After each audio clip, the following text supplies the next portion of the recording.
Què tal? Benvinguts al Veïns. Avui primer programa de la nova temporada, la 2022-2023. És ja la cinquena que estem amb vostès i sempre mantenim l'esperit de veïns i entitats que ens acompanyen. Connectarem molt lluny amb la Universitat British Columbia a Vancouver, al Canadà, per parlar amb el professor hospitalenc Fidel Vila, que està investigant un tractament revolucionari contra la depressió sense efectes secundaris. La Tània Carrillo un any més continua amb Emocionalment i tractarà de la por que ens pot arribar a paralitzar. Ja vam fer un petit tast d'aquest tema fa uns mesos i ara ho ampliarem. I la Marta Cedeño és una poeta i antropòloga hospitalenca nascuda a Colòmbia que ens parlarà de la seva vida i obra. La Montserrat Monrós continua una temporada més amb la secció de la Rapsó de l'Arc i allò que fan altres entitats en un programa que sempre ho dic, i vostès ho saben, està fet per a vostès, que són el més important de la televisió. Comencem.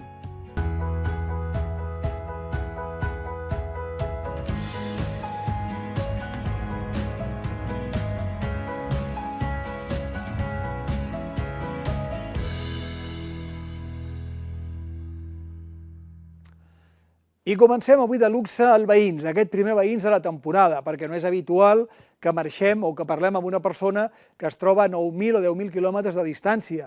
Marxem a Vancouver, a la Colúmbia Britànica, al Canadà, perquè ja tenim un hospitalenc que ja fa més de 12 anys que es troba ja investigant el que jo crec que ja és un tractament revolucionari contra la depressió aguda, no? Quantes vegades coneixem persones amb depressió, que prenen medicaments, però que no acaben de curar-se o que simplement aquests medicaments no els fan efecte.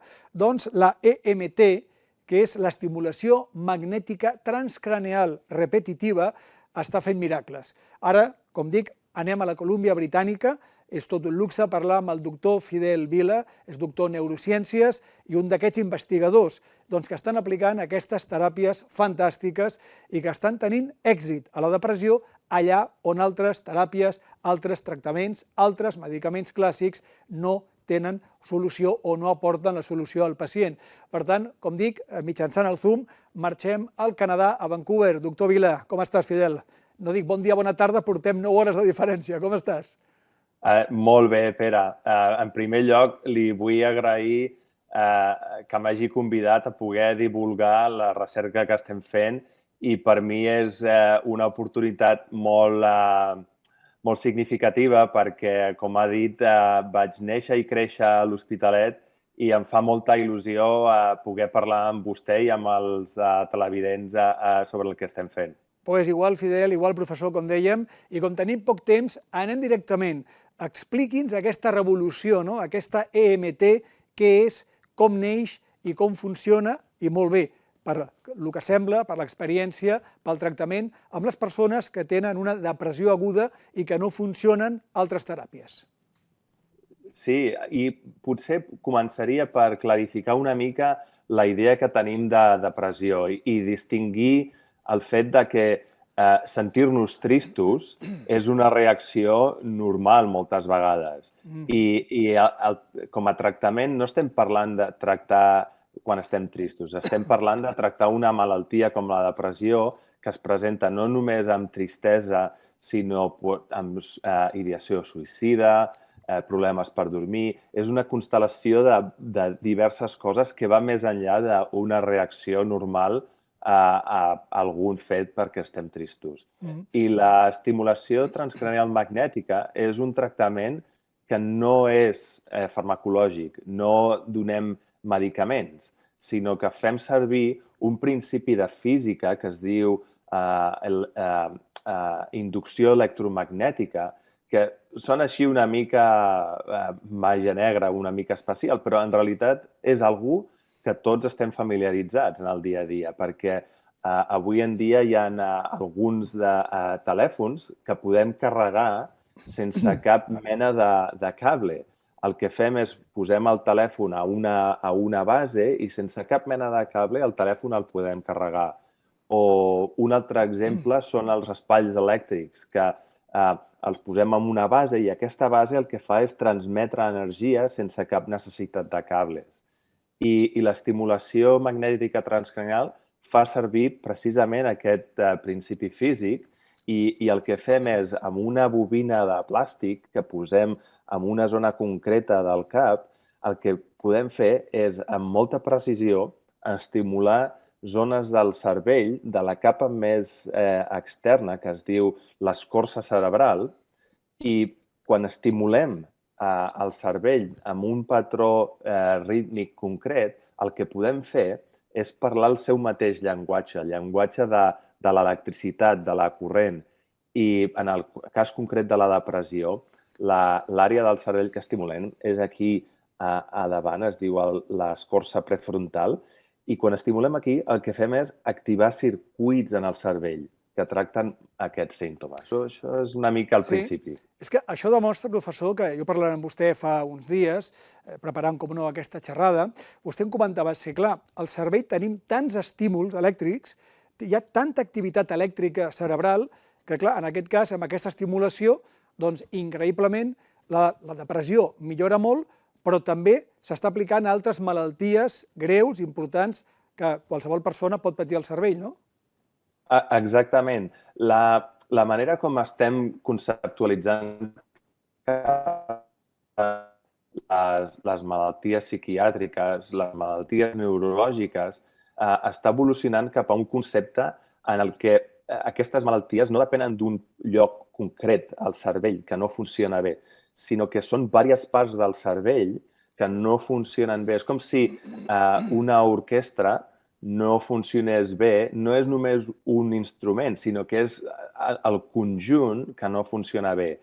I en aquesta conceptualització podem estimular diverses regions del cervell depenent de la malaltia que volem tractar.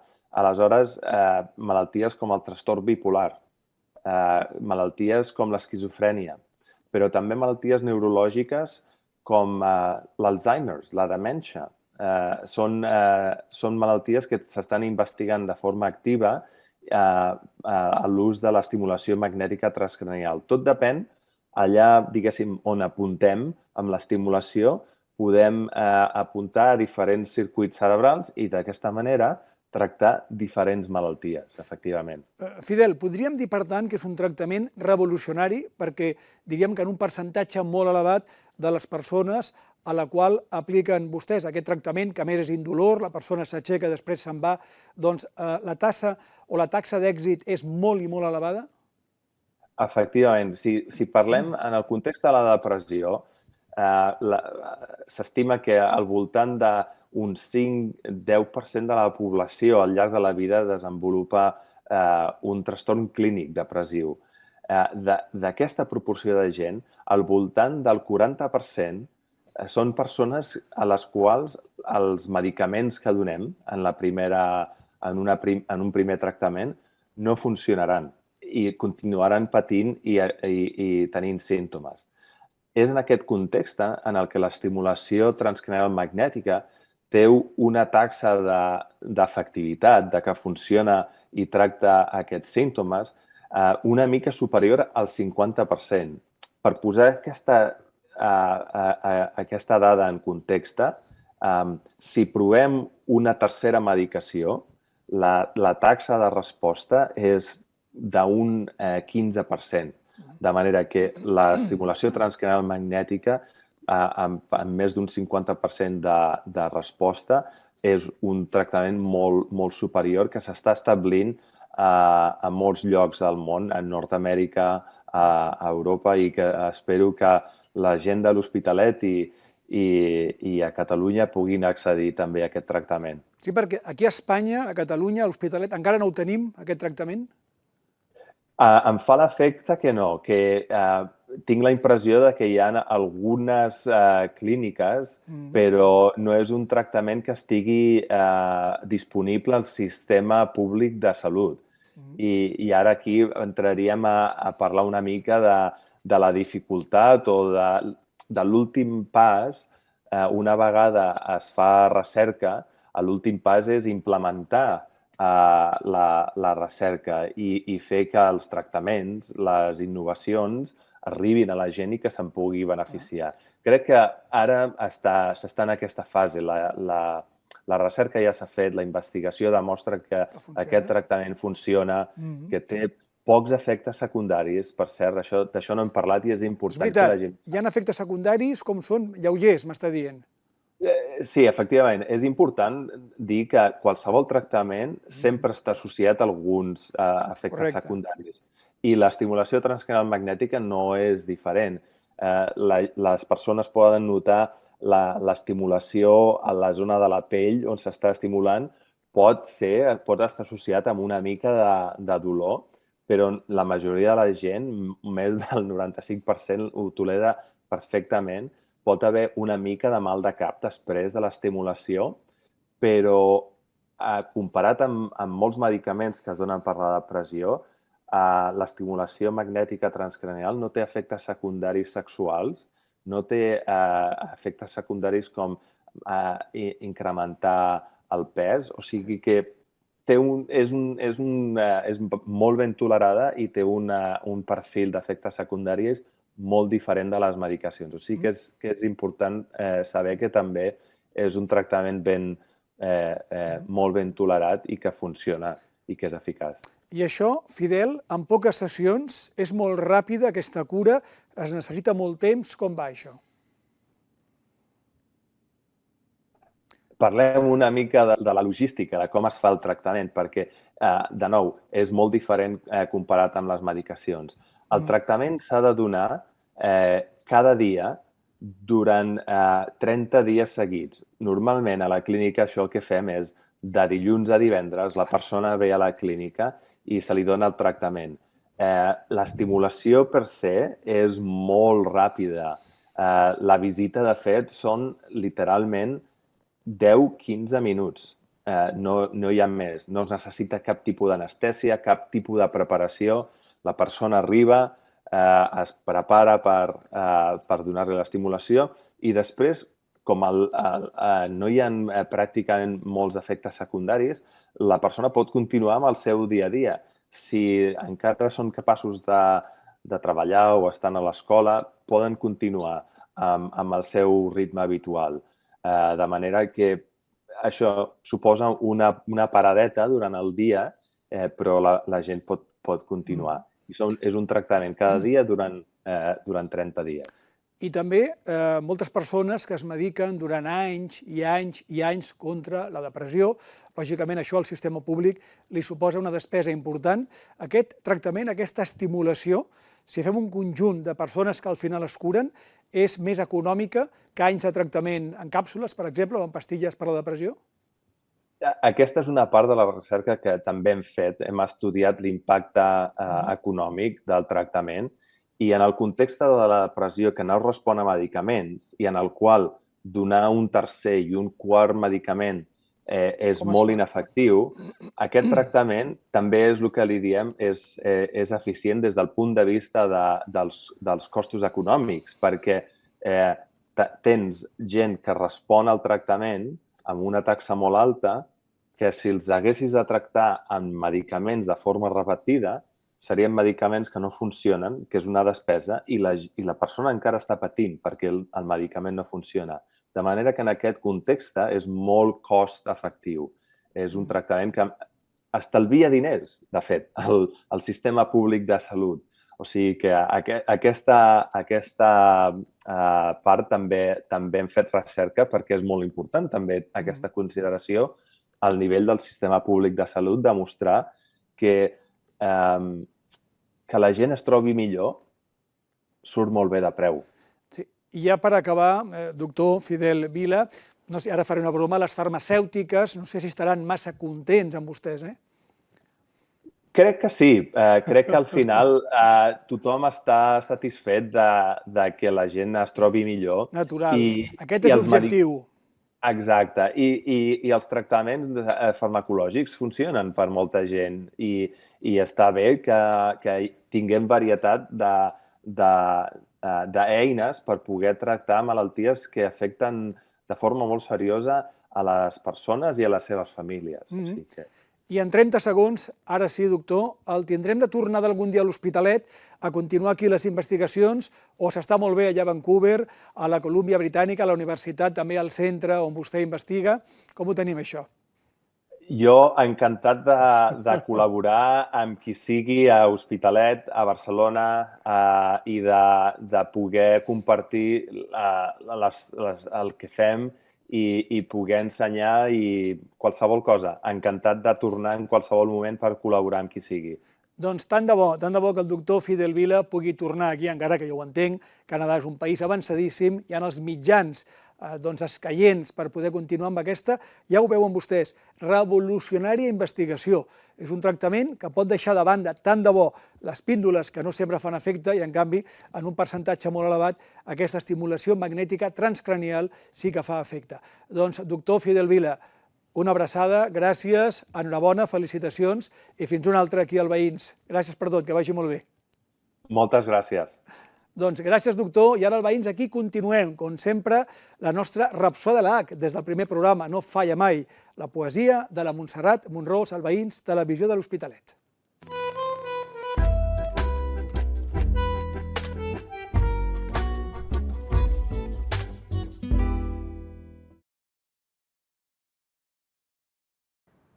Almudena, de Luis García Montero. Cartas. ¿Cómo cierras los ojos? Cierras también los sobres de tus cartas. La misma voluntad de retener un sueño, de retener el mundo palabra por palabra, para poder contármelo. Porque la luz, las fechas y el nombre de las calles, y la cafetería de las comidas rápidas, o la penumbra de estar desnudos, son ahora la huella de tu mano. Imágenes que saben devolverme los primeros encuentros, igual que un sueño salva parte de nuestra vida y nos cuenta su historia al dejarnos dormidos. No sé cómo decirte que soy más tuyo cuando soy del mundo, porque tu letra tiene ese color del cielo y ya metido en septiembre y la tinta es un día con voluntad de lluvia, el recuerdo cayendo como en una ventana, horas en tu ciudad, paseos y lugares, agua que justifica mi mesa de trabajo. Al caer sobre ella es un sobre tranquilo, en un sobre cerrado, como cierra los ojos al quedarte dormida. Y soy del mundo cuando más tuyo soy, por la misma razón que los días de lluvia nos devuelven las palabras de familia y el olor de la tierra. Aniversario. Si dura 10 años nuestra primera noche, yo no debo extrañarme. ¿De qué luz conservé todavía una inquietud? Un traje de chaqueta, humillando en el suelo del hotel, y el despertar del hombre que no pudo dormirse. Han pasado los meses, las vidas, los mundos, las novelas, los libros de poesía, las ciudades que arden en mis manos, el corazón que tiembla sometiendo en las tuyas, los trenes sin amor, los buques, los aviones, y nada se ha llevado esta noche de hotel en la que vivo dejando de ser yo, para llamarme con tu nombre, mientras escucho la verdad del mar y pienso en el futuro. Es un futuro del que ya conozco los próximos 10 años. Crimen en la noche de un sábado. Sobre el espejo roto, una huella de sangre. Apareció la luz y me desconocía, porque la noche estaba dentro de mí.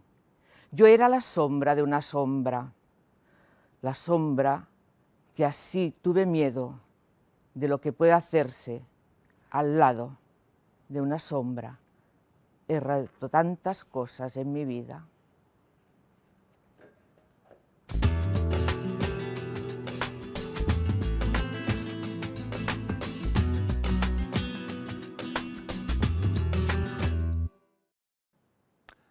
I nova temporada, però secció no nova, però sí magnífica, que es diu Emocionalment amb la Tània Carrillo.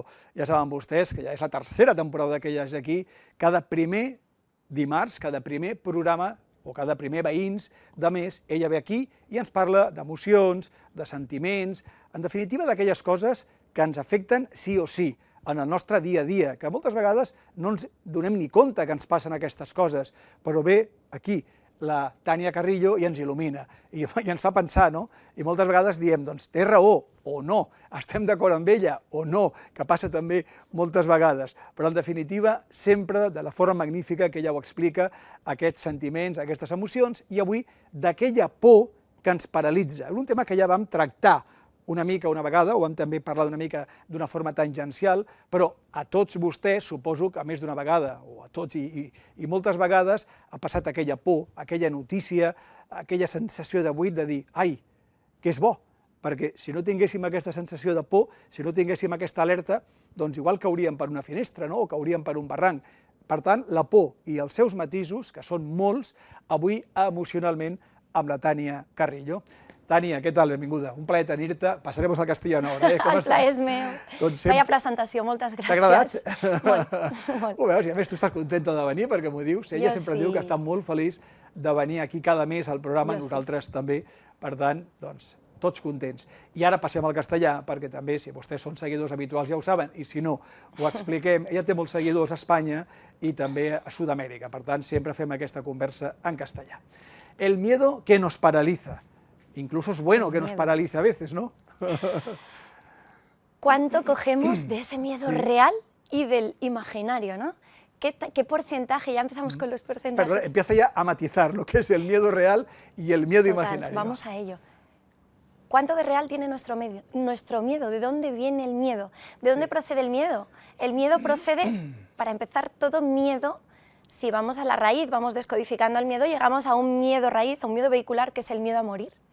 Y desde el miedo a morir, tengo miedo a enfermar, tengo miedo a los síntomas, tengo miedo a... Pero todo el mundo, es ahora una pregunta muy seria, ¿todo el mundo tiene miedo a morir o hay gente que no lo tiene? ¿O dice que no, pero sí? Todos nacemos, ¿no? Con ese miedo a la muerte, ya de hecho, nada más nacer ya nos acompaña, ¿no?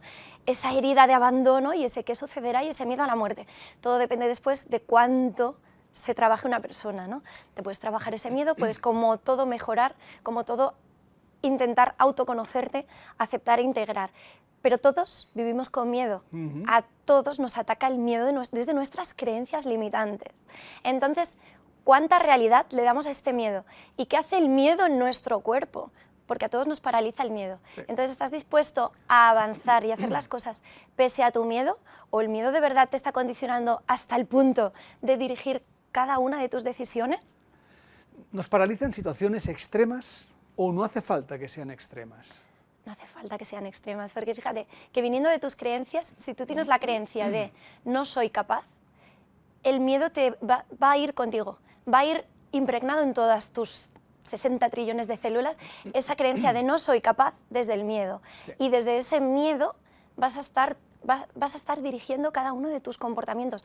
Y lo que es más grave es que el miedo, a nivel del cerebro, vamos a recordar un poco cómo funciona, el miedo lo que hace es que directamente te activa la hormona del cortisol. Exacto. Y te invade el cuerpo de cortisol y glutamato. El cuerpo se altera de una manera tremenda. Te envenena. Sí. No solo te altera, sino que te envenena. Lo que hace es desactivar, hace que la corteza prefrontal, donde está el pensamiento cognitivo, el neocórtex, no funcione igual. Y el hipocampo, donde está la memoria, el aprendizaje, todo esto también se ve afectado. Lo tenemos aquí, de muy reciente, ¿no? Estos 2 años y medio de pandemia. ¿Cuántas personas? No hay persona que no te venga y te diga, a nosotros al menos, ¿no? Acuden personas y la mayoría de ellas, yo creo que todavía no he visitado a ninguna, que no me diga, es que mi memoria se ha visto afectada. Sí. Es que no recuerdo las cosas igual. Es que todo eso es debido al miedo y debido al cortisol, que estamos envenenados de cortisol. O sea, hemos cambiado, en este caso el miedo nos ha cambiado. A ver, como tiene grandes reacciones fisiológicas que nos afecta, globalmente las personas con esta pandemia, unos más, unos menos, pero ese miedo a no saber qué pasará, ¿nos ha cambiado a las personas? Yo creo que totalmente. A todos nos ha cambiado. A todos nos ha cambiado porque cuando estás vibrando en miedo, no puedes fluir, no puedes ser tú. Imagínate, si no puedes ser tú y no puedes responder 100% como tú eres, tú ya estás condicionado. Y si constantemente estás con el miedo, se te activan. Tenemos que ver también algo muy importante que siempre valoramos prácticamente desde el primer instante, ¿no? que tratas a una persona, es analiza qué creencias tienes. Vamos a analizar también a nivel inconsciente, que ahí está la gracia, que a nivel consciente no las detectamos. ¿Qué creencias limitantes, inconscientes, tiene cada persona y de dónde vienen, qué factores además te activan esas creencias. Porque si yo, por ejemplo, tengo la creencia de no soy suficiente, que sé que viene de, por ejemplo, vamos a ir relacionando, de mi herida de rechazo. Sí. Yo pienso, uy, no sé, como no soy suficiente, quizás escogen a esa otra persona. Pero yo me conozco y yo me he trabajado esa herida, yo sé que esa creencia se me está activando, soy capaz de observar, ponerla en su lugar y pese a ello funcionar. Pero si yo no tengo ni idea y activo en automático, yo voy a estar totalmente condicionada por esa creencia. Ya me voy a invadir de cortisol frente a cualquier situación un poco extrema, como decías. Claro, y no es bueno. ¿Y cómo dominar eso? ¿Cómo controlarlo, ¿no? ¿Cómo evitarlo? ¿O cómo llevarlo por el buen camino? Claro, es difícil, ¿eh? 4 preguntas en una. No es difícil. Mira, primero cambiando nuestro diálogo interno, no es difícil si no es cuestión de práctica, como cualquier cosa, ¿no? Sí. No se te ocurre ponerte a correr una maratón mañana porque necesitarás años previos de calentamiento, de entrenamiento y la podrías correr, todos somos iguales. Si uno puede, ¿por qué no vamos a poder los demás? ¿Y cómo lo haces? Pues entrenando, poniendo conciencia, sabiendo. Quizás desde el interior, desde tus creencias no eres capaz, pero tomando perspectivas desde el exterior, para mí es muy fácil detectar qué creencias tienes, o para otra persona, con otra persona, ¿no? Sobre todo teniendo conocimiento y poniendo conciencia. ¿Qué me está sucediendo? ¿De dónde me viene? ¿De qué creencias me viene? Y tomando también realidad de cómo estás viviendo. Realmente tú sabes si tú estás viviendo desde tu miedo, claro, si estás envenenado, si a cualquier cosa respondes, viendo tus actuaciones, tus comportamientos, tus síntomas, si tienes dolores de cabeza, dolores de estómago, si te suceden diferentes cosas, ¿no? Estás en un estado de nerviosismo a nivel biológico, tu cuerpo te habla, otra cosa es que no lo quieras escuchar, ¿no? Esto es verdad, y el miedo nos habla de qué manera, como dices tú, ¿no? Con nervios, con reacciones fisiológicas importantes, dolores de cabeza, malestares. Hay gente que el miedo le cambia la vida, le atenaza, yo creo, totalmente en su vida y hasta le perturba gravemente en su vida. Sí. No hago esto porque tengo miedo, no voy aquí porque hay que pasar a esto, no porque te vaya allá, en un trabajo no sé qué, por la noche no salgo porque puede pasar, a ver si voy a este sitio y hay un oso en el Pirineo y me come. Pues te pongo ejemplos extremos, ¿no? Sí, porque realmente es así de extremo. Hay gente que puede pensar eso. ¿Cuánta dosis de verdad hay en cada miedo? Si nos ponemos a analizar, cuando analizamos tú te das cuenta, cuando te analizan desde fuera y te hacen pensar, tú te das cuenta de que finalmente qué queda de realidad en cada miedo que tienes. Y todos tenemos más o menos los mismos miedos, ¿no? Que me abandone mi pareja, que mis hijos se pongan enfermos, que económicamente no pueda estar bien económicamente, que tenga un problema de salud. Y todos tenemos los mismos miedos, pero ¿cuánta realidad hay en esto? ¿Y qué estás haciendo tú por evitar eso, por mejorar eso? ¿Y qué pasos das diarios? Eso es importantísimo. O al revés, es que al final eso que piensas negativo te acaba llegando, ¿no? Porque el mismo miedo creo que al final te puede llevar a una situación muy negativa. Totalmente. Actuamos, todos funcionamos en base a nuestra vibración y la ley de la atracción y de causa y efecto precisamente habla de esto, de cómo conseguimos que la vida nos presente delante lo que estamos emanando, en qué estamos vibrando. Si yo vibro en miedo y tengo miedo a que me suceda eso, yo a la vida le estoy enviando el mensaje de hey, quiero que me suceda esto. Yo necesito más dinero, yo le estoy enviando una necesidad. No me va a llover dinero, me va a llover necesidad. Entonces, ¿cómo estamos vibrando? ¿Y qué estamos transmitiendo, ¿no? ¿Desde qué conocimiento o desde qué desconocimiento? Si actuamos en automático, pues el 95% de nuestros pensamientos son automáticos. Claro. ¡Qué peligro! Desde luego. ¡Qué peligro! Así vamos a veces. ¿Cuál es el mayor miedo? El mayor miedo. Yo creo que es como te digo, que el mayor miedo es el miedo a la muerte y desde ahí, pues el mayor miedo es miedo a enfermar, miedo a quedarte solo, porque somos personas sociables, necesitamos de esa unidad, de formar ese grupo, esa pertenencia. Una de las necesidades es la pertenencia.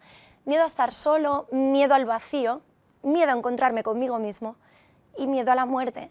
Pero fíjate que detrás de cada miedo hay un mensaje muy importante y es de qué estás necesitando conocer, qué estás necesitando indagar y qué estás necesitando aprender.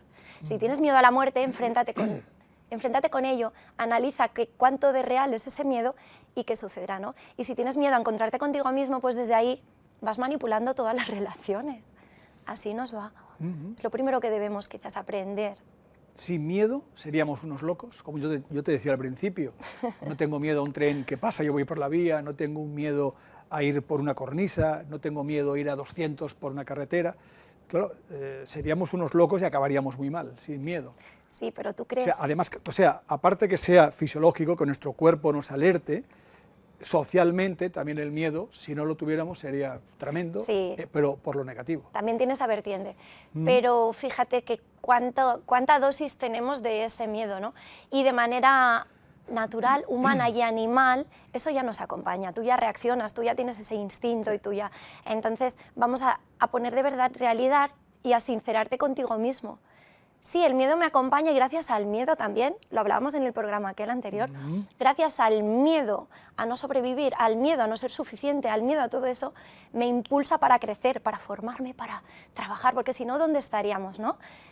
Pero de verdad, observa ese miedo y canalízalo bien. ¿Y qué puedes hacer con lo que hoy tienes y con esos pensamientos y esas creencias? Porque si te dejas como un corcho en el mar, pues probablemente de aquí a un año estés mucho peor. Te lo preguntaré al final, claro, y siempre, además te lo digo en cualquier tema. ¿Qué hemos de hacer para acabar con esto? Pero ya llegará. Estrés. Estamos en la sociedad del estrés, de los nervios, de la agresividad, cuidadito por la calle con lo que dices, o cómo miras a alguien, o no te pelees con nadie, pues que cualquiera te puede salir con un cuchillo, está pasando, lo que digo sale cada día en los medios de comunicación. Por tanto, ese estrés, que también nos está enloqueciendo a todos, ¿cómo afecta al miedo? ¿Cómo lo potencia en este caso también, supongo? Bueno, es que yo diría precisamente que su origen es el miedo. Desde el miedo, como decíamos, activo, desde los factores de estrés que a mí me activan el miedo y me activan las creencias, desde ahí funciono. Y una vez yo conozco mis factores de estrés, si yo sé que mis factores de estrés, yo tiendo al nerviosismo, voy a intentar evitar entrar en ese estado de estrés temporal. Si yo detecto mínimamente que gracias a las emociones sabemos qué nos está sucediendo, ¿no? Si yo detecto que en mí hay una emoción probablemente de rabia y me voy a poner irascible, yo lo primero, ¿cómo hacer? Poner conciencia, una respiración, muchas veces diferencia las cosas. Voy a respirar, voy a ver qué está pasando, qué diálogo interior estoy teniendo, qué mensaje estoy recibiendo, aunque a veces no te da tiempo, estamos de acuerdo, según en qué conversación, pero más vale un silencio a tiempo y ahora no, después lo comentamos, que no entrar en ese estrés y al final reaccionar de manera irascible, decir cosas de las que te arrepientes y a nivel ya no las consecuencias en el exterior, sino tus propias consecuencias. Al momento tienes un dolor de cabeza, no vemos que eso no es sano, no es normal. A los síntomas más graves después. Entonces nos hemos acostumbrado a vivir desde el miedo y a que ese miedo a vivir con el cortisol en el cuerpo. Es que nos parece normal. El estrés potencia el miedo potencia el estrés. Claro, es una retroalimentación, no es un feedback. Yo creo que es una bola que se hace grande, que claro, hay que pararla de alguna manera. ¿Cómo destapamos el miedo? Analizando qué miedos tengo y de dónde vienen. ¿De dónde vienen mis miedos? Vale, vamos a ponerlos en un papel. La escritura es muy sanadora, ¿no? ¿A qué tengo miedo? ¿Por qué tengo miedo a esto? ¿De dónde me viene? Y mi miedo inicial, muchas veces, la mayoría de las veces, el 98% de las veces viene de tu infancia, de lo que hablábamos en programas anteriores, de tus heridas de infancia. Porque si tú has tenido miedo a ciertas situaciones, se originó en tu infancia, desde tus heridas, esas creencias las tienes ahí. Y como decimos, se te van a activar. En cuanto se te active esa misma emoción, tú ya actúas como vas a hacer la pataleta que hacías de niño. Y todos vemos pataletas en las personas mayores, adultas. Sí. Es verdad. Son heridas de infancia no sanadas. No podemos actuar desde nuestra madurez como persona si se te activa y tú ya estás en modo alerta con el cortisol a tope. Tú vas a actuar desde el niño y después, pues claro, viene la culpa, el arrepentimiento. ¿Cómo hacerlo? Poniendo conciencia, viendo de dónde vienen y sanando allí donde debemos sanar. A nadie le gusta, a ninguno de nosotros nos gusta pensar, bueno, voy a meterme en mí y ver nuestras sombras, pero es tan necesario, porque cuando las pones delante y además todos las tenemos, nos conocemos y podemos. Y las sombras muchas veces se hacen grandes, cada vez son más grandes. Si no la conoces, te come. Por eso. Bueno, nos vamos entonces a una isla desierta, nos vamos a Marte para no tener estrés, para no tener miedo, o es irresoluble. Evidentemente el miedo estará siempre, ¿no? Claro, la solución no es evadirte, esos rechazos, salir huyendo. Claro, cuando sales huyendo del problema, ¿sabes qué pasa? Que la vida te lo grita más aún, te va a poner a otra persona que te presente esa situación mucho más extrema, para que te des cuenta de que no lo has solucionado. Entonces está muy bien evadirte un rato, pero después, vale, vamos a solucionarlo. Aún con miedo voy, y aún con miedo voy a solucionarlo. Ya para acabar en 20 segundos, ¿podemos, si no al 100%, porque es imposible, pero dominar el miedo en la mayor parte de circunstancias de nuestra vida? Sí, mira, cuando ponemos conciencia, tú pones conciencia, pones luz ahí y te das cuenta de que estás teniendo miedo. Entonces, ahora hace 5 minutos estaba tranquila, me doy cuenta de que me he puesto nerviosa, me ha invadido ya quizás un poco el cortisol, me estoy poniendo nerviosa, se me activan las emociones de rabia, de impotencia y estoy en miedo. Voy a respirar, voy a calmarme y desde ahí, cuando yo vea que vuelvo a estar en mí, porque es que eso se nota, quizás buscarte ciertos tips para ver si estás calmado o no. Cuando vuelves a estar calmado, ahí puedes actuar y luego, claro, hacer la reflexión, solucionar por qué tienes esos pensamientos y esas creencias, porque es que si no, se te van a volver a activar, de nada sirve estar todo el día meditando porque no me relaciono y así evito invadirme de miedo. Pues, Tania, sin miedo, te despido hasta el mes que viene. Un placer, és un gusto estar aquí. Gràcies, Tània. La Tània tornarà en el primer programa d'octubre, sempre primer programa del Veïns del Mes, serà el dia 4 d'octubre, per tant, amb més temes, a la seva secció Emocionalment. I abans d'acomiadar-la, també he de dir que aquest any tindrem una nova secció. De moment no dic res més, l'estrenarem el dia 20. Sí que té a veure amb solidaritat i cooperació, però a partir d'aquí 2 programes, jo crec que quedaran gratament sorpresos amb la persona que portarà aquesta secció, amb els temes que tractarà, amb la gent que ens portarà. Serà una secció bimestral, ens estem acostumant ja als veïns a fer seccions bimestrals, com la Rosa Àrias de Ciència, la Marta de Bolós, que recordin, ja van dir en acabar la temporada passada que aquesta temporada vindrà cada 2 mesos, no cada mes. No per nosaltres, per nosaltres vindria cada mes, però té ocupacions i vindrà cada 2 mesos amb la seva secció a la vostra salut i també la nova secció que estrenarem el dia 20 de setembre serà bimestral, però la que sí és mensual, cada mes, és la Tània Carrillo. Tània, com hem dit, que vagi molt bé d'aquí un mes, més. Gràcies. Gràcies a tu. Un plaer, Tània, i a vostès ara res, una petita pausa, la publicitat, i continuem aquí al Veïns, primer Veïns d'aquesta temporada 2022-2023.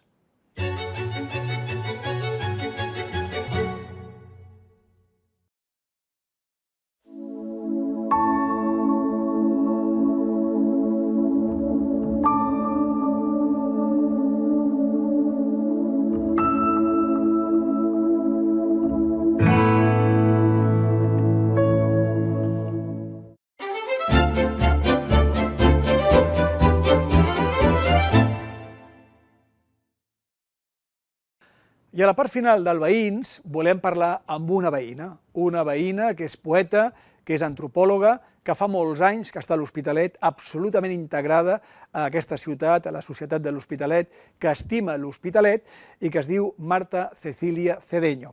La Marta va néixer a Colòmbia, va néixer a un departament que es diu Caquetá, preciós, està al sud-est de Colòmbia, ja fronterer amb la zona de l'Amazones, que els he de dir, d'una bellesa brutal. Això sí, molts mosquits i moltes coses quan ja vas cap a la selva, però la veritat és que, com tota Colòmbia, paisatgísticament és espectacular tot el país i Caquetá no es queda enrere.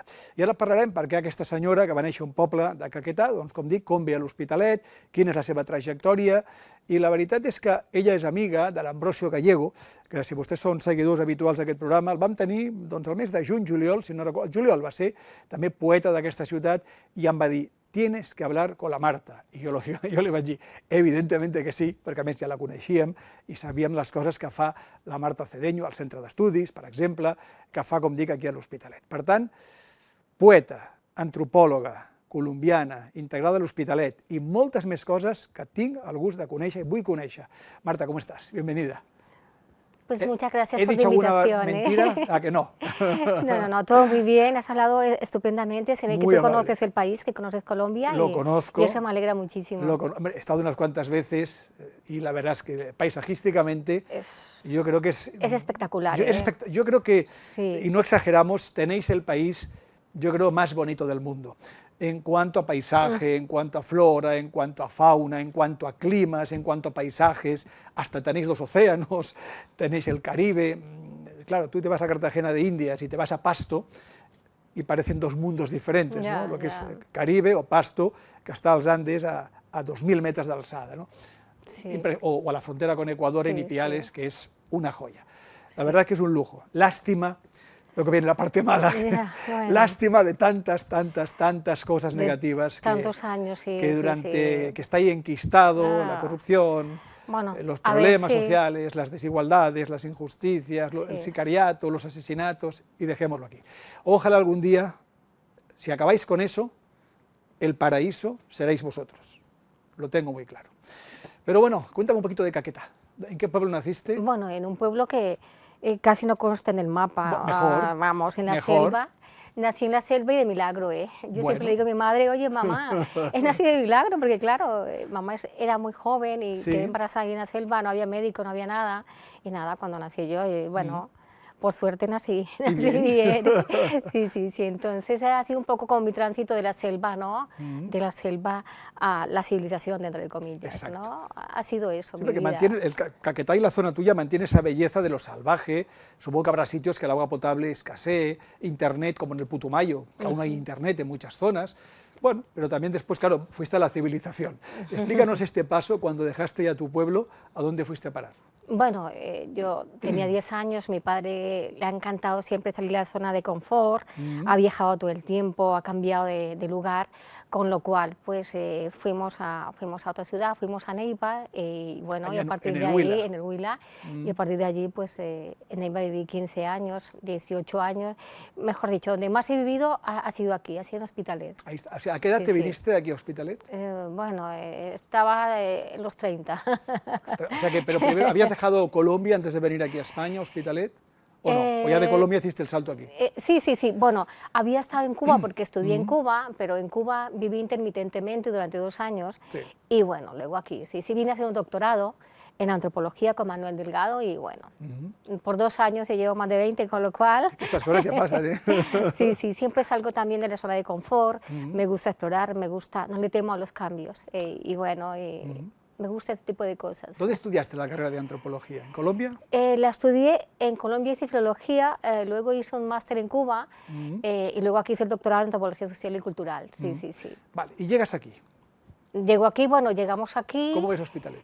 Bueno, es que yo llegué a Barcelona, llegué a Pedralbes, no Hombre, claro, conocía, no conocía. A ver, pasar de Caquetá, un parèntesi, passar del departament del Caquetá a la selva colombiana a Pedralbes és com anar de la Terra a Júpiter. Més o Bueno, menys ho poden fer bueno. aquesta comparança. Bueno, esas cosas de la vida que tú no sabes dónde te metes. Exacto. Entonces llegamos aquí, estábamos buscando una habitación, pues porque empezaba el doctorado.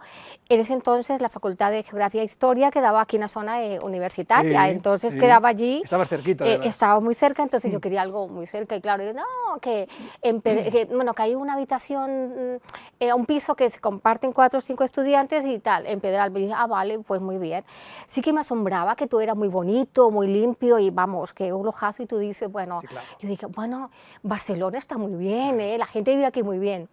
Vale, como a un tiempo de estar allí conocimos a un chico catalán que vivía en Hospitalet y entonces nos dice, pero ¿cómo vivís aquí? Estás viviendo donde viven los dueños de las fábricas, Sí. pues tenéis que iros al lugar donde trabajan las personas de Claro, esas la fábricas. gente como obrera, y Hospitalet. entonces, exacto, y entonces vinimos a Hospitalet, pero yo pensaba que era un barrio de Barcelona y yo tampoco no vi tanta la diferencia tampoco, la verdad, vamos. es que Hospitalet a ver, ha cambiado no mucho había para lujo mejor, y ¿eh? tal, Evidente. pero bueno, hace 22 años Claro. Hospitalet, bueno, la zona donde vivía yo, bueno, la zona estaba muy bien, ¿Qué muy barrio limpia fuiste? y tal, Puilla Casas. Y bueno, pues, estaba muy bien y bueno, pues a ver, digamos que en esa época tampoco se notaba tanto las diferencias, ¿vale? No quiere decir que, vamos, que no, o sea, que no existiesen, pero vamos, que era un barrio tranquilo, pues apacible y nada. Es que claro, a ver, Colombia, hay muchas Colombias, por ejemplo, el barrio Rosa de Bogotá, que és el barri riquet, és el barri on hi ha calella, en uns restaurants magnífics y zonas magníficas. Claro, ahí no notas tanta diferencia con los barrios buenos de aquí. No, Pero ya. claro, pero te vas a los barrios, entre comillas, peligrosos o pobres de Bogotá y también la diferencia es abismal dentro de la misma ciudad, como tú conoces perfectamente. Claro, aquí no hay tantas diferencias, evidentemente, como sí pasa en tu país. Y llegas aquí y a partir de aquí, ¿qué hacemos? Bueno, pues estudio, o sea, termino mi doctorado en antropología, hice mi tesis sobre el Parc de las Planas y bueno... Tú te has luego- integrado muy bien y muy rápido en Hospitalet, Marta, esto es verdad. Bueno, pues, o sea, a mí la palabra integración no me gusta mucho. Pues dile que estás muy a gusto, te has sentido muy Estoy bien, muy a gusto o has hecho porque- muchas cosas. Porque, bueno, también piensa que mis condiciones fueron distintas, en el sentido que vine a estudiar, a hacer un doctorado, y entonces lo tuve muy fácil, dentro de Claro. comillas. O sea, la gente que viene sin nada lo pasa fatal. Evidente. Y entonces también hay que matizar un poco eso, Sí. ¿vale? O sea, pues en mi caso fui muy afortunada, vine, digamos, a hacer un doctorado con mis recursos, etcétera, etcétera. Bueno, y pues aquí prácticamente a nivel poético, aquí es donde he hecho mi vida literaria, porque si bien es cierto, yo empecé a escribir en Colombia, pero aquí es donde he publicado y prácticamente me he hecho un recorrido literario. Y bueno, yo me considero de las dos partes, nací en Colombia, pero también me siento catalana, Exacto. y bueno, mi hija es catalana, y bueno, y aquí he hecho mi vida. La idea es quedarse y aquí. Y aquí he soñado, y aquí, bueno... Y sigues soñando. Y aquí he trabajado, y aquí sueño todavía, y aquí hago muchísimas cosas. Correcto. Entonces ese es mi lugar, ¿no? Mi lugar, o sea, yo pienso que es una riqueza sentirte de dos partes o de tres o de donde sea. Entonces, Estoy para mí, absolutamente de acuerdo. yo soy colombiana, soy española, soy catalana y soy Claro. ciudadana del mundo, Sí, ¿no? sí, sí, y sí. entonces pienso que eso es una riqueza. Y en el futuro, ida y vuelta a Colombia, quién sabe si cuando seas mayor quedarse allí, no, o que el no. mundo dirija, como digo yo. Bueno, pues espera, Mañana fíjate veremos lo que pasa. que hace 10 años me fui de vacaciones a Colombia 3 meses. Sí. Y bueno, llegué allí y dije, bueno, pues venga, intentemos y nos quedamos aquí. La cosa no funcionó. Estuve 6 años y no funcionó nada en ningún sentido. No. Y dije, no, o sea, también me sentí fuera de lugar. O sea, sentí que ya no era completamente de allí y encima la gente también, bueno, yo trabajé allí en universidades, he trabajado en varias allí y también existía ese tipo de cosas, ¿no? Un poco como que no era ni colombiana, entonces era la profesora española, que además era grosera, que decía palabrotas, entonces un poco, vamos, te vas tú sintiendo un poco extraña, digo, vale. Y bueno, y también hay que decirlo, allí existen a nivel literario círculos muy estrechos y también existe muchísima misoginia en ese caso. Y yo estuve 6 años y no me invitaron a nada.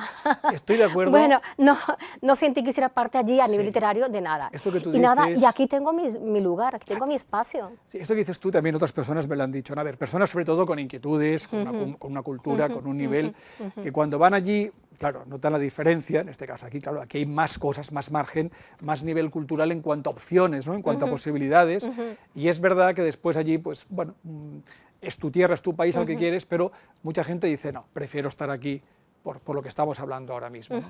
¿Qué es la poesía para ti? Bueno, yo creo que la palabra es la pregunta del millón. La pregunta ¿no? del millón, te la tenía que hacer. Bueno, sí, pues obviamente para mí la poesía es armonía, es belleza, es poder recrear el mundo a través de la palabra. La poesía también es una forma de habitar, una forma de ser, una forma de estar en el mundo, ¿no? Amores, símbolos y la muerte, amores urbanos, versos en claroscuro, duerme vela, palabra de soslayo, títulos preciosos. El amor muy importante también en la poesía, ¿no? Sí, claro, pero no el amor, digamos, lacrimógeno o cursi, sino un poco desde la falta o de la dificultad, un poco Sí. desde el dolor también, ¿no? Mi poesía es directa, va a lo profundo también y escarba en las cosas oscuras del ser humano, ¿no? De la condición humana. Sí, ¿Cuál es sí. tu último libro? Todas las sombras, que se publicó el año pasado en Parnas Ediciones, que todavía está a la venta, y bueno, ese es mi último libro, y bueno, lo presentamos también en San Jordi, estuvimos muy bien, y bueno, estupendo, pese a la lluvia, porque Sí, el día vamos, aquel que tan esto loco fue, que hizo, ¿eh? por Dios, y el frío, vamos, pasó un Exacto, frío. llovió, sol, No, trueno, no. piedra, bueno, un poco con la locura climática que estamos Sí, viviendo sí. en todo el mundo, ¿eh? Sí, También así es. porque el cambio climático afecta a todo el mundo. También en Colombia lleváis unos meses de lluvia e inundaciones diarias. Todo lo que no cae aquí está cayendo allí. Ya, En fin, ya. tremendo.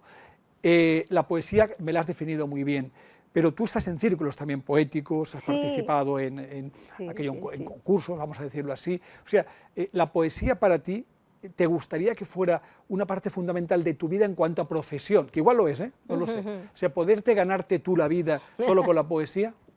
No, has hecho así, has hecho como diciendo, No, no, ay, no, no, ay, no. ay, ay. Yo creo que tenías que ser Luis García Montero, bueno, para que te puedas ganar la vida con la poesía, vamos. O un Con García otras Márquez de la cosas, poesía, que ahora te veremos ahí con Gabo. Bueno, sí, bueno, de la palabra poética no se vive, la gente no lee poesía, vamos. Esto es verdad. ¿Por qué? Lo ¿Pero por qué no haces. se lee la poesía? Es verdad. Bueno, pues... Mira, aquí te vemos con García Márquez.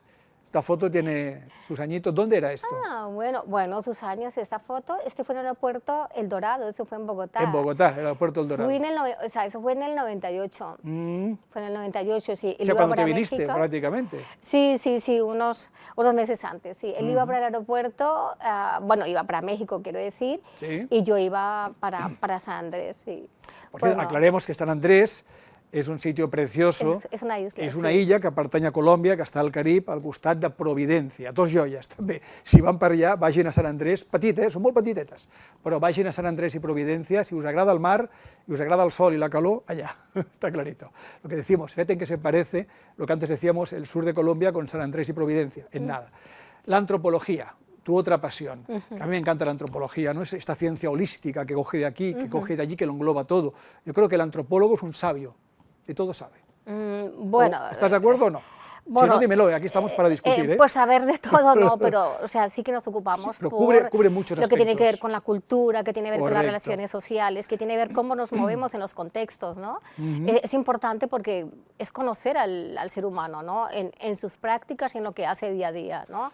Me parece una disciplina muy importante pues para conocernos y para reconocernos y también para poder entender por qué actuamos de una manera y de otra según esos contextos, según, vamos, Es según verdad, las ciencias culturas humanas, también, ¿no? ciencias Y naturales, es ciencias necesario, sociales. ¿no? Es necesario, Nos conocemos mejor a través de la antropología. claro que sí, por supuesto, esa es la idea, ¿no? Conocer por qué unas personas que vienen de un sitio se comportan de una forma y otras no, porque claro, la persona que migra, quien va a otro lugar, va con su maleta llena de cosas, va con sus prácticas, va con sus saberes, va con todas las cosas. Y esto pues hace que cuando llega a ese sitio pues deba acoplarse a ese nuevo contexto, pero también no perder lo que lleva. Entonces, ¿cómo hacer para que haya esa hibridación, esa relación, ¿no? Para que se pueda, digamos, adaptar al nuevo contexto y bueno, y seguir adelante, ¿no? en ese nuevo ámbito. Diríamos que es un todo que supera las partes. ¿Estás de acuerdo o no? Bueno, no muy de acuerdo, pero bueno, la idea, digamos, es esa, ¿no? Es cómo podemos estudiar los comportamientos humanos, las formas de actuar, las formas de las prácticas que tiene en determinados contextos, ¿no? Para poder entender por qué, ¿no? ¿Por qué? Y también adaptarnos a esas nuevas formas de ser y de hacer. Es que en la vida nos hemos de preguntar muchas veces el por qué, ¿no? Para saber muchas veces el por qué vivimos, dónde, cómo, con quién, por qué en nuestro trabajo. Es muy importante tener, no el por qué, sino responderte y tener la respuesta correcta, porque si te haces la pregunta y no tienes la respuesta, creo que es un poco un sin vivir, ¿no? Así Claro, es. ¿por qué esto me pasa? ¿Por qué? No. Si no tengo respuesta, es muy dificultoso. Tú aquí en esta ciudad colaboras con entidades, como el Centro de Estudios, por ejemplo. Hablemos de esta relación. Sí, con el Centro de Estudios, bueno, que desempeña un papel importantísimo Aquí viene para Manuel, ya lo conocer sabes, la ¿eh? historia. A Claro 3 que sí. programas. Sí, Manuel es una persona estupenda, Sí. alguien muy inquieto que está haciendo muchísimas cosas por esto, ¿no? Por recuperar la historia de la ciudad, ¿no? Y también por denunciar aquellas problemáticas que aún existen en nuestra ciudad. A propósito, acabamos de hacer con el Centro de Estudios Un documental. que se llama Iba a preguntarte, L'Hospitalet. ya que lo dices, adelante. Sí, Territorio de Culturas Vivas, que se va a presentar el 17 de septiembre en el Centro Cultural Belviche, Sábado. el sábado en el marco del foro de las culturas, ¿no? Y bueno, es un documental que reflexiona sobre eso, ¿no? Sobre la migración, sobre el hecho de que todas las personas de alguna u otra manera somos migrantes, que la migración es una condición inherente al ser humano, ¿no? Claro. Todos hemos sido migrantes, Exacto, Todos. de las dificultades que existen para adaptarnos a los nuevos contextos y también de que es necesario medidas para que las personas recién llegadas puedan también tener algunas seguridades mínimas, ¿no? Claro. Y que también esas personas se puedan adaptar, vuelvo y digo, para que haya una convivencia, ¿no? Que es de justicia humana. Ya, exacto. Hago servir esas dos palabras, Claro. justicia humana. Uno viene de fuera Sí. normalmente para ganarse la vida, normalmente, por ejemplo, no es tu caso, tú viniste pues, por otras razones, pero siempre hay que respetar, ayudar a esa persona que viene y sobre todo el que viene por necesidad o huyendo, ¿no? Como por desgracia en Centroamérica o Latinoamérica, a veces huyendo de tierras los cuales te han echado, o de África, ya sea por terror, sea por narcotráfico, por lo que sea. Siempre hay que ayudar a esa persona, yo creo que es de justicia. Y aquí, que estamos mejor globalmente que en otros países, pues hay que ayudarlos. Y nuestra ciudad, perdona, y nuestra ciudad es una ciudad que se caracteriza justamente por ser acogedora. Evidente, es el símbolo por de ser aquí. plural, Sí. por ser una ciudad abierta que ha recibido, durante todo el siglo XX, recibió a muchísima gente de las regiones más deprimidas de España, y antes, estoy hablando del siglo, digamos, de la historia más contemporánea. Y entonces, esta ciudad es hecha por esas personas que vinieron aquí a ganarse la vida, como dicen, con el sudor de la frente, que han trabajado, que han tenido que luchar por sus derechos, que han tenido que tener fuerza para poder reivindicar aquellas cosas elementales para vivir mejor. Y que han hecho mejor esta ciudad. Y que han hecho mejor esta ciudad. Correcto. Y entonces ese documental va sobre ello, es recuperar la voz de las personas de antes y de ahora que luchan cada día por hacer de esta ciudad mejor. Una ciudad abierta, una ciudad acogedora, una ciudad que es plural y que también de alguna forma es mestiza, como lo somos todos. Estoy de acuerdo. Cierra como quieras esta conversación. Te lo dejo. Bueno, pues muchas gracias por invitarme y nada, que reflexionemos un poco también sobre lo que es nuestra ciudad y que trabajemos también por ella y nada, invitaros también a que nos acompañéis pues el día 17 en el Centro Cultural Belviche en la presentación de este documental que, bueno, Claro que sí. que me hace muchísima ilusión. Ahí estaremos y la semana que viene Manuel para hablar-nos de l'evolució de la natalitat, l'evolució de la natalitat i també de la mortalitat a l'Hospitalet al llarg de la història, també és un tema apassionant, com no, amb el Manuel també ens farem esment, recordarem, encara que sigui breument, aquest documental que s'estrena el dia 17. Marta, un placer. Es tu casa, veïns, me ha encantado hablar contigo.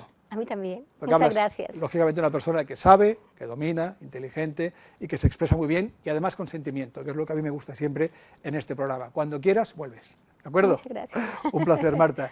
I a vostès també, com sempre, és un plaer, perquè vostès són el més important de la televisió, no? Si vostès no estiguessin aquí, nosaltres aquí no pintaríem res. D'aquí 7 dies ja serà el segon Veïns d'aquesta 5a temporada. Com sempre, vostès, veïns, entitats, sempre aquí, a la televisió de l'Hospitalet. Gràcies per acompanyar-nos, molt bona setmana, adéu-siau.